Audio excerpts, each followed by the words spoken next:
پڑھیں درود پاک اللہم صلی علی سیدنا و سیدنا مولانا محمد علیہ وسلم صلاۃ و سلام علیہ یا رسول اللہ. زندگی نام ہے زندہ دلی کا، زندگی نام ہے زندہ دلی کا، مردہ دل کے اشعار دیا کرتے ہیں. زندگی نام ہے زندہ دلی کا اور مردہ دل کے اشعار دیا کرتے ہیں. عزیزان ملت اسلامیہ، اس دو یہ خاموش مزاجی ہمیں جینے نہیں دے گی، یہ خاموش مزاجی ہمیں جینے نہیں دے گی. اس دور میں جینا ہے تو کوہرام مچا دو. آپ کے دل کے اندر نماز کی محبت نہیں ہے، آپ کے اندر قرآن کی محبت نہیں ہے، آپ کے اندر جو ہے مسجد سے محبت نہیں، آپ مسجد کی در و دیوار سے محبت نہیں رکھتے. کاش کو وہ زمانہ یاد رکھو جب مسجدیں کچی ہوا کرتی تھی تو لوگ ترستے تھے کہ میں آج اس کا کچرا صاف کروں. مسجدیں کچی ہوا کرتی تھی، لوگ ترستے تھے میں اس کے اندر دیا جلاؤں. لوگ ترستے تھے کہ ہم اس کے اندر صاف صفائی کریں. آج ہم مسجد کا مصلی صاف کریں، آج ہم مسجد کی صف صاف کریں. آج کا دور ہے، مسجدیں عالیشان ہیں. آج کی بات نہ کر رہا ہوں، اپنے ذہن پہ نہ لیں، بلکہ آپ انڈیا کے اندر ہی تمام میں گھوم کے دیکھ لیں. بڑی سے بڑی عالیشان مسجد ہے مگر مسجد کے اندر کچرا نکالنے والا کوئی نہیں ہے، مسجد کا چارہ صاف کرنے والا کوئی نہیں ہے، مسجد کے اندر مصلی سنبھالنے والا کوئی نہیں آتا. اگر کوئی آ بھی جاتا ہے زیادہ کر کے تو لوگ اس کو حکایت کی نظر سے دیکھتے ہیں کہ یہ تو مسجد کی صفائی کر رہا ہے، مسجد کا چارہ صاف کر رہا ہے، کوئی غرض ہوگا، کوئی ضرورت، کوئی مطلب ہوگا اس لیے مسجد میں آ رہا ہے. عزیزان ملت اسلامیہ، مسجدوں کو آپ پکا بنائیں، خوب اچھی شاندار رکھیں، اپنے گھر سے اعلیٰ رکھیں، اس اپنی سستی کو دور کیجیے. یہ آج ٹاپک میں نے آپ کو دیا کہ اپنے جسم کو ہی نہیں بلکہ اپنے دل کو بھی جگمگائیے. اپنے دل کے اندر جو آپ سست بیٹھے رہتے ہیں تو اس کو دور کیجیے گا. یہ سستی ہمیں جینے نہیں دے گی، یہ سستی بدل ڈالو. اب الحمدللہ ہم یہ نہیں کہہ رہے کہ آپ بازار میں جا کے سینہ کھولو، آپ جو ہے لوگوں کو ٹارچر کرو. نہیں میرے عزیز، اسلام کی دعوت کا اگر امام سن لیں گے، اگر اسلام کے پیغام کو سن لیں گے، خدا کی قسم آپ جو کھانا چھوڑ دیں گے، پانی پینا چھوڑ دیں گے. اسلام وہ اعلان فرماتا ہے، اسلام وہ پیغام دیتا ہے، اسلام جو ہے محبت کی دعوت دیتا ہے، اسلام جو ہے عشق کا پیغام دیتا ہے، ایک دوسرے سے کڑی کو جوڑنے کا اعلان کرتا ہے، ایک دوسرے سے بھائی چارے کا جو ہے اعلان کرتا ہے. اسلام جو ہے ایک دوسرے کو ملانے کا کام کرتا ہے، نہ کہ اسلام دوسروں میں بھاگ ڈالنے کا کام کرتا ہے. کسی اور دھرم میں کسی بھی کوئی بھی دھرم دیکھے آپ، میں نے تھوڑی سی کتابیں پڑھی مگر کہیں نہیں ملتا کہ 8ویں دن آ کر کے ایک جھاجم پہ بیٹھے، کہیں نہیں ملتا. 8ویں دن آ کے ایک جگہ اکٹھے ہو جائیں. میں نے کافی میرے دوست بھی ہیں تو میں نے پوچھا کہ آپ کا سسٹم ایسا ہے کہ 8 دن یا مہینے میں کہ آپ کی برادری، آپ کے قوم جو ہے ایک پیغام کو، مگر ہمارے شریعت کے اندر، اسلام کے اندر یہ ہے کہ الحمدللہ انہی 7 دنوں کے اندر ایک دن ایسا آتا ہے کہ 8ویں دن ہم سب کو جمع ہونا پڑتا ہے، ایک جگہ اکٹھا ہونا پڑتا ہے، ایک ہی گھڑی پہ ایک ہی جھاجم میں بیٹھنا پڑتا ہے. اور سنو، اور اس میں بھی بہت بڑی بات یہ ہے کہ سارے مسلمان جتنے بھی ہیں ایمان والے بالغ ہونے کے بعد اگر ایک ہفتہ نہیں آئے تو وہ دوسرے ہفتے میں آنے کی کوشش کرے گا. وہ لوگ کرتا نہیں کرتا، ایک جمعہ چھوٹ جائے تو آپ یہ کہیں کہ آج میرا جمعہ چھوٹ گیا، اگلا جمعہ ضرور پڑھنا. کہتے نہیں. جو میرے بھائی مسلمان بھائی جمعہ چھوڑ دیتے ہیں کسی کام کاج کی وجہ سے تو اگلے جمعہ پڑھنے کی سوچتے کہ اگلا جمعہ نہیں چھوڑوں گا. کسی صورت میں اگر دوسرا جمعہ بھی کینسل ہو جاتا ہے تو تیسرے جمعے کو تو وہ یہ کہتا ہے کہ نہیں جانا ہی نہیں ہے.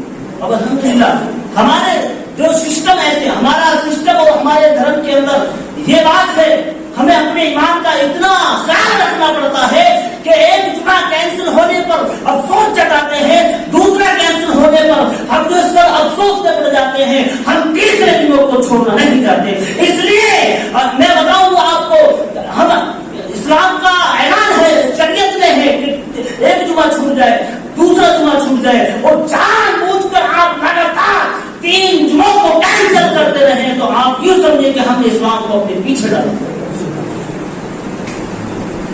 اسلام کو پیچھے کر دیا ہے۔ تو میں نے یہ دیکھا، ریسرچ کرا، پوچھا کہ بھئی آپ کے دھرم کے اندر کوئی ایسا سسٹم تو نہیں کہ 8ویں دن جو ہے آپ ایک جگہ اکٹھے ہوں، ایک بھون میں اکٹھے ہوں سب لوگ، کوئی شرائط تو نہیں ہے؟ صاحب ہمارے تو کوئی دھرم میں ایسا نہیں، ہمارے ایسے کوئی دھرم میں نہیں ہے، جس کا من کرے وہ پوجا پاٹ کرے، جس کا من کرے وہ آئے، نہیں کوئی ایسا نہیں ہے۔ اور دن میں بھی، ان ہفتوں کے دن میں بھی کوئی ایسا سسٹم نہیں کہ ضروری۔ تو میں نے کھلا اعلان انشاءاللہ میں نے کہا یہ ہمارے سسٹم میں ہے، یہ ہماری شریعت میں لاگو ہے، کوئی بھی مسلمان ہے جس نے کلمہ پڑھ لیا، جو لا الہ الا اللہ محمد رسول اللہ کا شریک ہو گیا ہے، اس پہ واجب ہے، فرض ہے کہ 5 وقت کی نماز پڑھے، اگر نہ پڑھے گا تو کل قیامت کے دن اس کو حساب دینا ہوگا۔ یہی نہیں، اگر وہ نہ بھی پڑھ رہا ہے، عید بقرہ چھوڑیے، ہفتے کے اندر تو جمعے کا دن آتا ہے، اللہ کی قسم اس پہ یہ واجب و فرض ہے کہ جمعے کی نماز کبھی نہ چھوڑے، اگر چھوڑ بھی دیتا ہے تو اگلے جمعے کی کوشش کرتا ہے، اگر اگلا جمعہ بھی نہیں ملتا ہے تو 3 جمعے وہ کسی طرح سے چھوڑ دیتا ہے، جو اپنے کام کو پیچھے ڈال دیتا ہے۔ اس ڈر سے، اس خدا کے خوف سے وہ کبھی جمعہ چھوڑنے کی کوشش ہی نہیں کرتا، بلکہ ایک ہی چھت کے نیچے، ایک ہی جھاڑم پر آتے ہیں، اکٹھے ہو گئے، اپنے مشورے طے کر دیا۔ یہ ہے اسلام۔ تو بولے کیا صحیح بات ہے، میں نے ہاں، کسی کا دکھ ہوتا ہے تو وہ بھی بیان کرتے ہیں، کسی کو پریشانی ہوتی ہے تو وہ کہتا ہے مولانا دعا کیجیے، کسی کا نزاع کا وقت ہوتا ہے تو اس کے حق میں دعا کی جاتی ہے۔ ایک دوسرے کے چہرے کو دیکھ کر یہ جانچ کیا کرتے ہیں کہ کون کتنا ڈفرینس میں ہے، کون کتنا پریشان ہے، کون کتنا اچھا ہے، کون کتنا خوشحال ہے۔ یہ ہمارا اسلام ایک دعوت دیتا ہے، یہ اسلام کی راہ ہے، یہ اسلام کا راستہ ہے، یہ اسلام ہم کو بتاتا ہے۔ تو بڑے درجے پاک اللہم صلی اللہ علیہ وسلم، یہ فاصلہ نہیں رکھ سکتے اتنا تاکہ اندر سے کوئی ہمارے آتا جاتا ہے۔ نماز کے لیے جب کھڑے ہوں تو یہ دھیان رکھیں کہ ہمارے پاؤں کا فاصلہ زیادہ تو نہیں کھلا ہوا ہے۔ صرف کتاب میں یہ آیا ہے کہ 4 انگل کے فاصلے سے پاؤں کا درمیان کھولے۔ 4 انگل جس کو کہتے ہیں آپ نہ گے، مطلب ٹھیک ہے آپ اپنے دائرے سے 4 انگل کے فاصلے سے پاؤں کا جو ایک چولہا بنائیں اور ادب احترام سے کھڑے ہو، قیام پورے اچھے طریقے سے کریں، اور جب آپ جو پورے طریقے سے کھڑے ہو جائیں، جب نیت باندھے تو نیت جو ہے آپ اپنے ہاتھوں کو قبلے کی طرف کریں، ہتھیلیاں قبلے کی طرف، اور یہ انگوٹھے کانوں کی لو سے ٹچ ہو جانے چاہیے۔